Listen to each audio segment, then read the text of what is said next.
Go.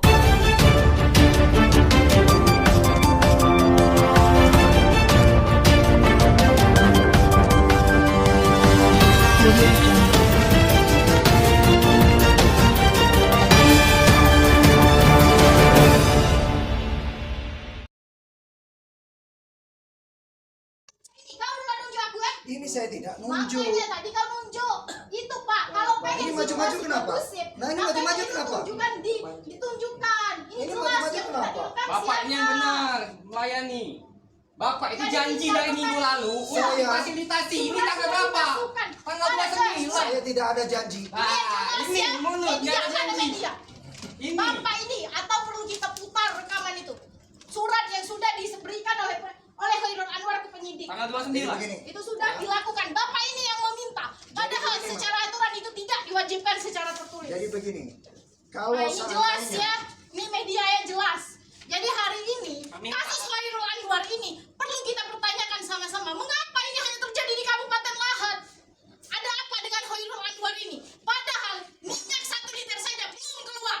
Dan ini diklaim wilayah kerja Pertamina. Padahal faktanya BPN menyatakan ini bukan wilayah kerja Pertamina dan sampai hari ini masih dibayar pajak atas nama sendiri. Jadi silakan pertanyakan kepada bapak-bapak ini selaku penyidik. Cukup kalau memang bapak ini menyatakan ini kondusif, demo kami bubarkan dan hari ini kami tunggu. Ketika memang tidak ada, beda cerita, bubar kita demo. silakan. Kita tunggu hari ini laporan. Silakan. Kalau sampai hari ini tidak ada apa? Kalau situasi kondusif, Kondusif. kami Kalau bisa ini demo kami bubarkan, laksanakan mana tugas Intel? kami sebaik mungkin. Intel demo kami Tapi bubarkan ya. kalau yang maksud Tidak ada, kondusif ayo, seperti ini bubar, bukan bubar. kondusif. Iyalah, Bubar, takut ketahuan motifnya. bubar. Kenapa Hirang Demo ditahan? bubar. Tinggal kita tunggu ya. Kami dari keluarga dari korban kriminalisasi diberikan kesempatan untuk kami membuat laporan dengan berbagai perdebatan panjang, tapi hari ini akhirnya korban atas nama Khairul Anwar itu telah resmi melaporkan PT Bukit Apit Ramo Stabil Energi atas dugaan pemberian dokumen otentik yang kami anggap itu tidak benar. Karena atas apa yang dilaporkan itu mengakibatkan kerugian terhadap Khairul Anwar yang hari ini sudah ditahan di Polda Sumsel kurang lebih 1 bulan.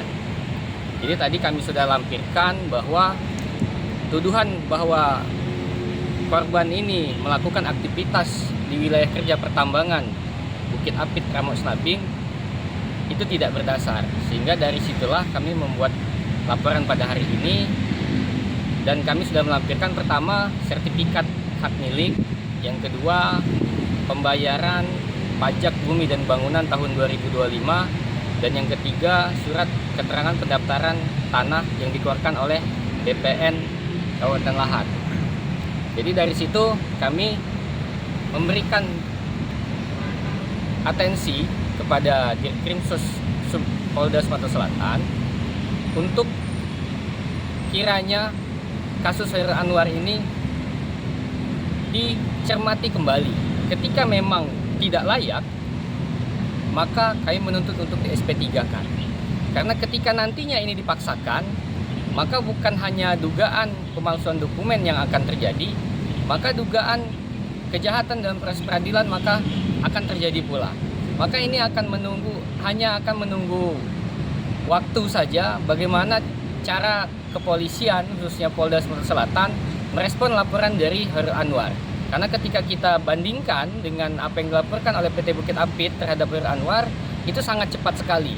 Dilaporkan tanggal 29 November, tanggal 5 Desember 2025 langsung ditetapkan sebagai tersangka dan langsung ditahan di Polda Sumatera Selatan hingga hari ini.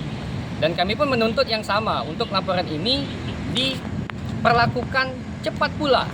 Sehingga ini menjadi pertaruhan besar untuk kepolisian bagaimana menanggapi laporan PT Bukit Apit, bagaimana menanggapi laporan dari saudara Khairul Anwar yang hari ini menjadi korban kriminalisasi. Mungkin itu yang bisa kami sampaikan update hari ini. Nah, untuk setelah membuat LP balik ini, apa ada upaya untuk penangguhan daripada saudara Khairul Anwar? Ya, jadi kami menunggu bagaimana nanti pihak Ditkrimum Polda Sumsel dalam proses laporan ini, sehingga nanti pun itu seharusnya akan menjadi pertimbangan untuk Ditkrimsus Polda Sumsel dalam menyikapi apakah yang bersangkutan ini untuk ditangguhkan terlebih dahulu sampai ada kejelasan proses laporan ini, atau sama-sama diamankan juga. PT Bukit Apit diamankan, Hairul Anwar sudah diamankan sejak 1 bulan yang lalu. Ini kita akan tunggu bagaimana responnya, karena ketika laporan ini sudah berproses, maka publik akan menunggu benar atau tidak Kepolisian Republik Indonesia, khususnya Polda Sumatera Selatan, itu bisa bersikap profesional dalam menangani setiap laporan yang diajukan oleh masyarakat tanpa memandang siapa yang bersangkutan dan siapa di belakangnya. Sejauh ini tanggapan dari Polda gimana, Pak?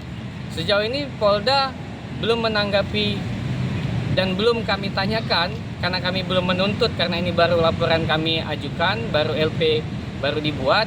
Setelah ini kami akan aktif menanyakan bagaimana nasib yang kami anggap korban kriminalisasi ini, karena kami menuntut untuk memang ada kebijakan ataupun ada tindakan untuk yang bersangkutan untuk ditangguhkan penahanannya sampai ada kejelasan. Langkah-langkah ke depannya? Langkah-langkah ke depannya kami akan menindaklanjuti ke tahap yang tadi, atas adanya dugaan kejahatan dalam proses peradilan. Ketika ini nanti dibuktikan benar adanya bahwa apa yang dilaporkan oleh PT Bukit Apit itu bukan wilayah kerjanya. Harapannya, Pak?